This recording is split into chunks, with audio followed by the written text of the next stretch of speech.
In January, we brought you this story out of Texas about a 17-year-old girl named Zephaniah Trevino, who was accused of an aggravated robbery turned murder in 2019. She is one of 3 teens charged with capital murder in the case, but Trevino claims that she is innocent because she was being sex trafficked by one of the other suspects, a 19-year-old by the name of Philip Baldenegro. In the wake of her arrest, celebrities like Kim Kardashian West, Selena Gomez, and Demi Lovato have publicly thrown their support behind her. Jamie Lee Curtis even took out a full-page ad in the Dallas Morning News calling Trevino an innocent bystander. But defense attorneys for the 2 young men say the allegation of sex trafficking is a lie and that no piece of evidence points to her being innocent or forced into anything against her will. For the first time in the case, they have released that evidence to NewsNation correspondent Marky Martin, and she joins us now tonight in Dallas with the story. At the beginning of the year, I sat down with Zephaniah's mother and family attorney.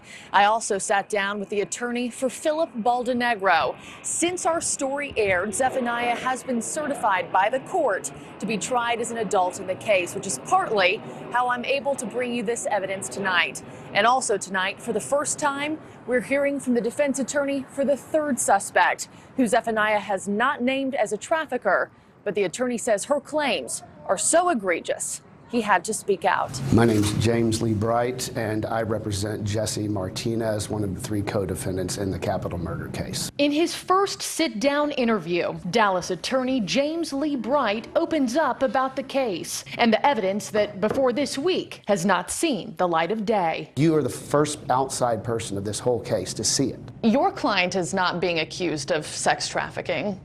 So what do you get out of this by coming forward with evidence? I don't necessarily agree with that. She's not naming him directly, but it's not possible that the accusation wouldn't carry over to him too, and it's a blatant lie.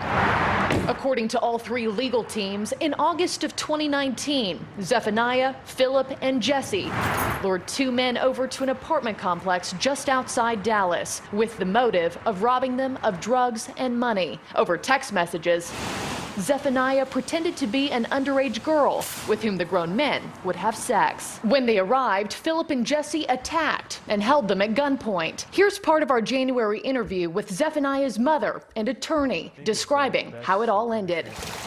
They didn't follow them out into the parking lot. They savagely beat them again. Mr. Baldenegro ended up murdering one of the pedophiles over there to purchase this young child.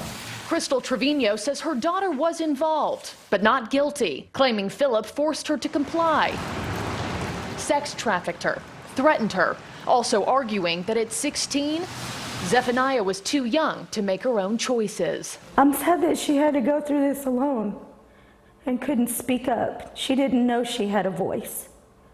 She didn't. And when we asked Mrs. Trevino to paint a picture of who her daughter is, this was her response. Loves to laugh, loves to have fun, athletic. Her church loves to worship. But attorneys for the young men say the evidence taken from Zephaniah's cell phone doesn't show an innocent girl without a voice. These videos taken from her Snapchat. I'm gonna talk my regardless. I don't give a if you a cop. I'm gonna talk my y'all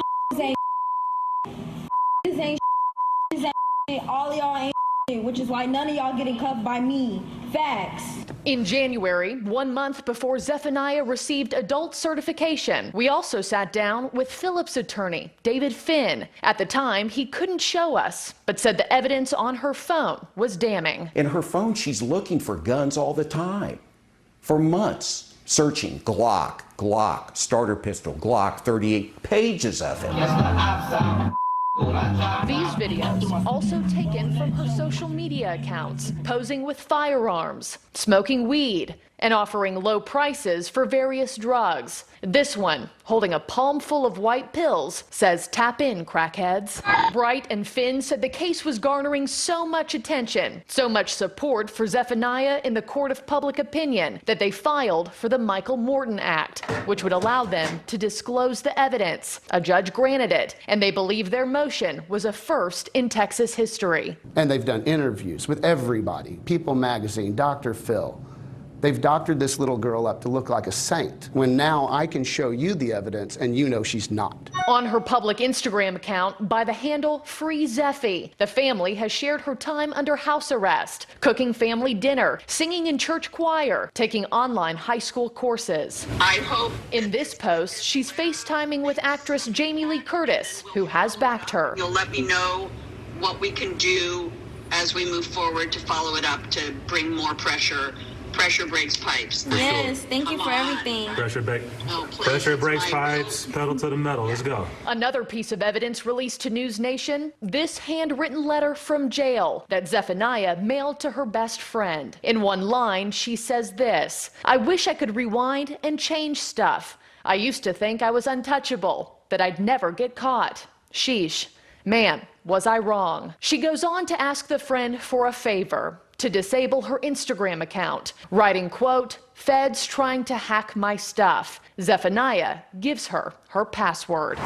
That same friend, who we're keeping anonymous, was interrogated by the DA. We now have those audio files.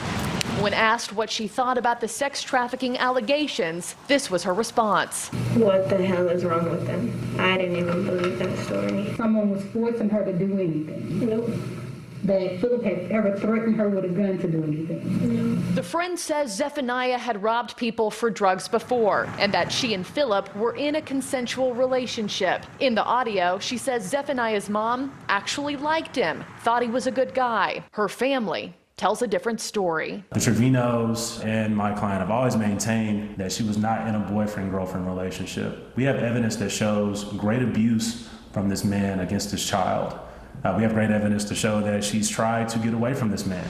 Zephaniah's team has yet to release any evidence and has not responded to our requests for a follow-up interview. Bright says they haven't because evidence in her favor doesn't exist, claiming the celebrities, the support of strangers from afar, and all the jurors in the court of public opinion have been had. We don't ever want to believe that somebody's pushing a false narrative. Humans do that, though. And they do it when it benefits them. In her case, it benefits her in terms of her defensive theory. It won't ultimately work. And in their case, you can get online and see how much money they've raised for this. Now, on her fundraising page, that number is north of $100,000. But Bright and Finn tell me that behind the scenes, it's upwards of $500,000. And they say they're curious as to where that money is going, especially since Zephaniah's latest post on Instagram is selling free Zeffie sweatshirts and T-shirts. The family saying that money will be going to the defense fund and also her commissary account. Also worth mentioning, too, we have reached out to the PR firm that represents Zephaniah and also scheduled our original interview. We reached out 3 times with no response, and I have reached out to her attorney twice with no response either. Reporting in Dallas tonight, Marky Martin, NewsNation.